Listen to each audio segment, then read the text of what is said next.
Сондай адамдардың іштерінде бір адамдар бар. Олар сұраған кезде, Раббысынан дұға тілеген кезде, Раббымыз бізге осы дүниеде берші деп сұрайды дейді. Не берілу керек екендігі анықталмайды дұғада. Әйтеуір көңілге ұнайтын нәрсе. Оларға береміз дейді осы дүниеде сұрағандарын. Алайда ақыретте оларға ешқандай үлес, сауап, нәсіп болмайды дейді. Сондай-ақ ол адамдардың іштерінде былай тілейтіндері бар деп дұғаның жөнін көрсетеді. Роббана атина фид дуния хасана. Раббымыз бізге бұл дүниеде жақсылық берші. Яғни әрбір маған келген нәрсе істің соңында сенің разылығына бөлейтіндей болып келсінші бұл нәрсе. Сенен адастырып, сені ұмыттыратын нәрсе болып қалмасыншы бұл. Мысалы біздің біреуіміз бір жерден бір асхана ашсақ, сосын сол асхана Алла тағаланы еске алудан, Алла тағаланың алдындағы міндеттеріңізден, туысқандық байланыстарыңыздан, тағы да басқа көптеген Алла тағала бұйырған нәрселерден алаңдатып алып кетсе, онда ол асхана күллі сол беріп отқан табысы мен жақсылық емес.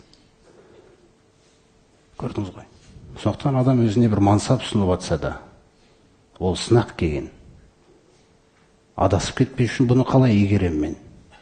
Бұл мансап қашан адаспайсың? Қашан асханаң, мансабың, креслоң, алған білімің күллісі Аллаға жұмыс жасаса, адалдық принципіне жұмыс жасаса да, сол кезде ол хасана болады. Яғни бізге дүниеде жақсылық берші. Өйткені сол дүниеде берілген жақсылық ақыретке сансыз жақсылық болып кетеді ол. Егер ол дүниеде жақсылық болмаса, онда ақыретте жоқ деген сөз жақсылық. Өйткені ақыреттің кез келген жақсылығы дүниедегі жақсылықтың сауабы. Сондықтан Роббана атина фид дуния хасана. Раббымыз бізге осы дүниеде де жақсылық берші. Ва фил ахирати хасана. Ақыретте де жақсылық берші. Яғни сенің разылығыңмен, жәннатыңмен аяқталатындай. Сосын мына нәрсені ұмытпайды дейді бұлар дұғаны сұрап отқан кезде. Яғни дүниедегі жақсылық бере көр, ақыретте жақсылық бере көр дейді. Ва қина азабан нар дейді. Сосын өздеріне еш ерекшелік, артықшылық берместіктен істеп жатқан күллі құлшылықтарын сол жерде ұмытып, Раббымыз бізді тозақ азабынан сақтай көрші деп аяқтайды дейді дұғаны. Тозақтан қорқады дейді бұлар. Өзінің салиқалы амалдарымен де алданамайды. Бізді тозақ азабынан сақташы деп аяқтайды дейді.